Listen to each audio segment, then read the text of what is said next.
Hello guys, तो आज हम फिर से एक नई वीडियो नई एकदम इम्पोर्टेंट क्वेश्चन का वीडियो जो लेकर आए हैं फिजिक्स क्लास 12th का। उसका कहने का अर्थ है हमारा कि विस्तार, देखो अनंत विस्तार की समतल आवेशित अचालक चादर की निकट वैद्युत क्षेत्र की तीव्रता, जो कि हर साल बोर्ड एग्जाम में आता है। ये 100% मतलब 100% का चांस रहता है आने का। ठीक, ये 5 नंबर का न्यूमेरिकल है।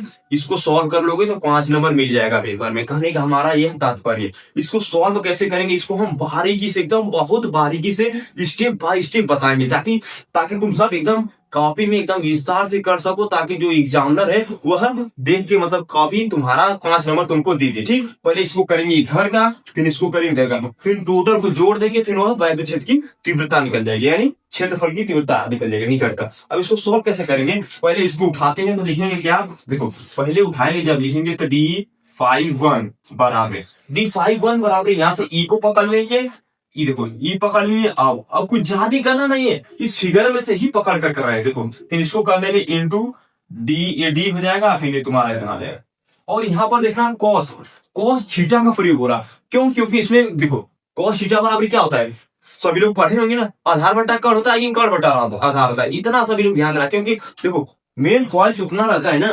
कहने का मतलब है कि यहाँ पर बिंदु पी के लिए निकालेंगे ना तो इसका प्रयोग होगा। ठीक, और कॉस थीटा लगाएंगे यहाँ पर। अब देखिए कॉस थीटा यहाँ पर हो जाएगा कॉस थीटा। अब देखो अगर सबको याद नहीं होता है तो हम ट्रिक बता सकते हैं याद करेगा। देखो यहाँ पर ट्रिक लिख रहे लाल बटा का, यानी देखो ये हो गया साइन हो गया, ये कॉस हो गया, ये टेन हो गया, कॉट हो गया, सेक हो गया, और ये ना कॉस थीटा बटा आधार बटा कर्ण। ठीक, यहाँ पर कॉस थीटा का प्रयोग इसलिए हुआ है क्योंकि आधार का बटा प्रयोग कर कॉस 0 अंश बनेगा, यहाँ पर कॉस 0 अंश बनेगा, इसलिए इसको हम प्रयोग करेंगे। अब देखो d5 बराबर हो जाएगा d51 बराबर ई, अब देखो वेक्टर डी वेक्टर कॉस, अब यहाँ पर कॉस 0 अंश बन रहा है, ये कॉस 0 अंश, और सभी लोग को पता है कॉस 0 अंश का मान कितना होता है, कमेंट बॉक्स में जल्दी बताओ कॉस 0 अंश का मान कितना होता है। ठीक, d51 बराबर ई डी ए।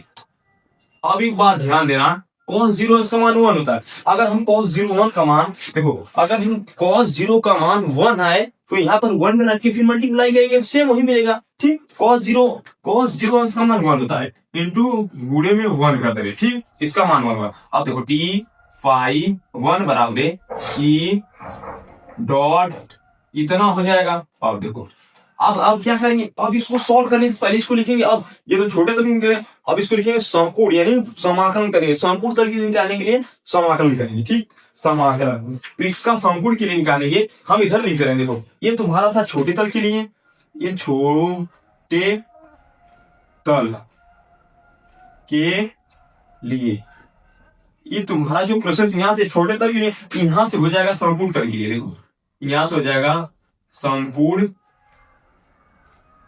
तल के लिए, संपूर्ण तल के लिए।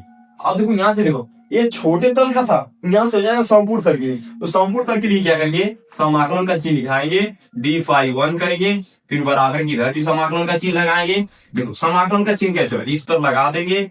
अब देखो e इंटू डी इतना कर देंगे। इतना करने के बाद अब क्या करेंगे, इतना करने के बाद इसको क्या करेंगे, देखो इसको कहने का मतलब है जब इसका समाकलन करेंगे, एक बात ध्यान देना, इधर इधर इधर ध्यान से, इधर इसका जो समाकलन करेंगे ना तो ये तो मतलब d51 आ जाएगा, और इसका जब करेंगे तो कहा जाएगा e आ जाएगा।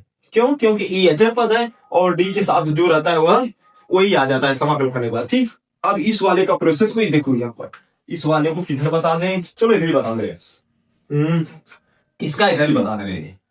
ये देखो ध्यान से, कहने का मतलब हमारा है तो इसका जब करेंगे तो यहाँ से आ जाएगा 51 आ जाएगा बराबर, और इसका करेंगे क्या आ जाएगा, ई आ जाएगा, और क्या आ जाएगा, ई आ जाएगा। कहने का मतलब है कि देखो यहाँ से जब इसका समाकलन हुआ है तो ई आया। ठीक, इतना आ गया। इसको जो आया है इसको हम समीकरण 1 मान लेते हैं। ठीक, समीकरण 1 देखो ये आ गया हमारा 51 का समीकरण 1। उसी तरफ मतलब इसी तरफ सेम प्रोसेस इधर लगेगा। तो पहले छोटे तक के लिए क्यों, बस कुछ नहीं बदलेगा, बस खाली तुम्हारा d2 हो जाएगा, d2 हो जाएगा, और d1 और d2 को जोड़ देंगे, फिर जो तुम्हारा आएगा फिर उसमें से वैद्युत क्षेत्र की तीव्रता निकाला जाएगा। चलो इसको इधर की देख लेते हैं। अब इधर लिखते हैं क्या, छोटे तल के लिए ये प्रोसेस इसका, देखो ये इसका है, ठीक है, ध्यान देना इसका। अब इधर लिखते हैं छोटे तल के लिए, छोटे तल के लिए, छोटे तल के लिए इतना हो गया। अब यहां से क्या करेंगे, यहां से फिर हो जाएगा डी फाई 2 हो जाएगा, फिर हो जाएगा ई डी इतना हो जाएगा, इंटू क्या हो जाएगा कॉस थीटा, ये हो जाएगा कॉस थीटा, ठीक। अब यहां से हो जाएगा डी फाई क्यू बराबर ई डी ए इतना हो जाएगा कॉस, कॉस कर देंगे 0।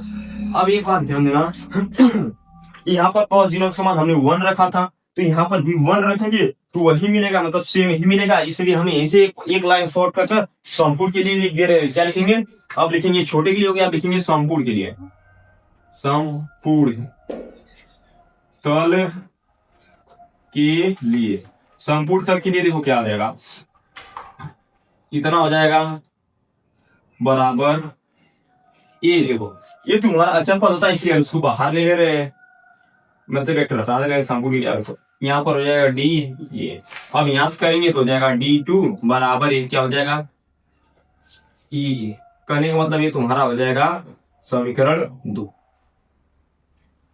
अब देखिए इतना जब हमारी घनी आ गई, कहने का मतलब एकदम बारीकी से समझो, जहां नहीं समझ में आएगा उसको कमेंट बॉक्स में बताओ, मतलब बोलो तो हम उसको बताएंगे, ठीक। लेकिन एक बात और ध्यान देना, एकदम स्टेप बाय स्टेप कर किए, तो पहले छोटे तक के लिए निकाले हैं, फिर संपूर्ण तक के लिए निकाले हैं, फिर उसके बाद दूसरा प्रोसेस इधर का है दूसरा भाग, तो इसके लिए भी वही किए हैं। और देखो ये तुम्हारा स्ट्रक्चर हो गया। अगर इसके आगे हम स्टेप बढ़ा रहे हैं, लेकिन एक बात ध्यान देना, समीकरण 1 और समीकरण 2 को जोड़ देंगे, ठीक। इसको अभी मिटाकर हम बता रहे हैं क्या करना है, ठीक। इसको अभी इरेज करके उसको बताएंगे, लेकिन इतना ध्यान देना, एकदम स्टेप बाय स्टेप किए हैं, ठीक। देख लो इतना। हाँ तो अब देखो, अब हमने मिटा दिया है, अब इसको हम सॉल्व करेंगे स्टेप बाय स्टेप। पहले एक फार्मूला बैठा देना, फार्मूला जिसे जोड़ने का फार्मूला होता है फाई ई बराबर होता है फाई 1 प्लस फाई 2। अब देखो फाई 1 यानी समीकरण 1 और समीकरण 2 को जोड़ देंगे, करने का मतलब हो जाएगा फाई ई बराबर हो जाएगा ई ए प्लस फिर ई ए प्लस। अब देखो फाई इसके बराबर इतना कर देंगे, फिर इसको जोड़ देंगे तो जाएगा 2 इतना 2e। अब घड़ी का मान एक बार और ध्यान देना, वैद्युत क्षेत्र जब निकालते हैं तो इसका फार्मूला होता है, वैद्युत क्षेत्र का फार्मूला होता है, इसका फार्मूला होता है 5e, मतलब 5e का इसका फार्मूला होता है Q/ε0 होता है। एक बात ध्यान देना, इसका फार्मूला जो होता है, इसका फार्मूला होता है Q/ε0 होता है। एक ध्यान देना, इसका यहाँ पर लिख देना, चूंकि यहाँ पर लिख देना, इसका फार्मूला होता है Q/ε0 होता है, ठीक, बराबर 2e। और एक बात और ध्यान देना, Q बराबर होता है सिग्मा इंटू ए, Q बराबर है सिग्मा इंटू ए। देखो एक बात ध्यान देना, ये सब फार्मूला कहाँ से आ रहा है, जो हम पिछला निम्नलिखित कर चुके हैं उसी में का सब फार्मूला है, ठीक। ये मत सोचना कि अपने मन से सब रख रहे हैं, रखने का मतलब ये हमारा कि फार्मूला हमने पिछले वीडियो में हमने पढ़ चुका है, इसीलिए इस फार्मूले को हम रख रहे हैं, ठीक। अब Q बराबर होता है सिग्मा इंटू ए, इसके जगह हम लिखेंगे क्या, सिग्मा इंटू ए, सिग्मा इंटू ए अपॉन ε0 बराबर क्या हो जाएगा 2e। अब एक बात और ध्यान देना, हम बताए थे कि इक्वल टू के बराबर जो रहेगा ऊपर से ऊपर कट जाएगा, यानी ए से कट जाएगा नहीं, कट जाएगा। देखो कैसे कट रहा है, तो कट गया। क्यों कट रहा है इसका हम रीजन बता दे रहे हैं अभी।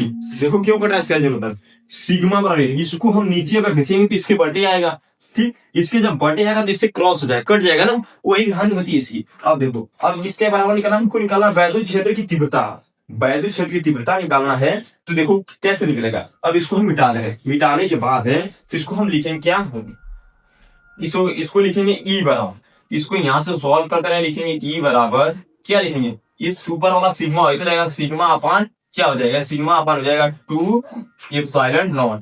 ये जो तुम्हारा आया है निकल कर, वह निकल कर आया है क्या, वही निकल कर आया है तुम्हारा वैद्युत क्षेत्र की, वैद्युत नहीं क्या निकल के, अनंत विस्तार की समतल आवेशित अचालक चादर के निकट क्षेत्रफल की तीव्रता हो, ये ही तीव्रता निकल कर आई है। इसको ही सॉल्व करेंगे, देखो स्टेप बाय स्टेप। और हाँ कुछ अपने से डिफिनेशन भी इसमें लिख देना कि ये फाई क्या है, इस तरफ मतलब इसका प्रयोग कहाँ किया जाता है, बिंदु पी पर किया जाता है, क्या किया जाता है, क्यू तुम्हारा क्या हो गया, क्यू आवेश हो गया, गुलाम हो गया, सब लिख देना। बाकायदे से एप्सिलॉन नॉट हो गया, ठीक, एप्सिलॉन नॉट का मान क्या होता है, ये सब जितना पढ़ा है सब लिख देना बारीकी से और एकदम अच्छे से।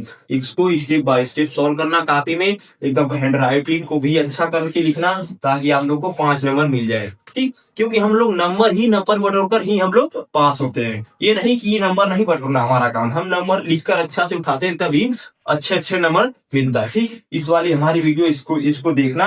अगर वीडियो अच्छी लगे तो लाइक शेयर सब्सक्राइब जरूर करना और अपने दोस्तों को भी ये वीडियो शेयर कर देना ताकि वो भी पढ़ सके, ठीक। और इस मतलब और भी क्वेश्चन इंपॉर्टेंट हम नेक्स्ट वीडियो में जल्द ही अपलोड करेंगे, ठीक। बहुत ही इंपॉर्टेंट क्वेश्चन कराएंगे न्यूमेरिकल से ही, ठीक।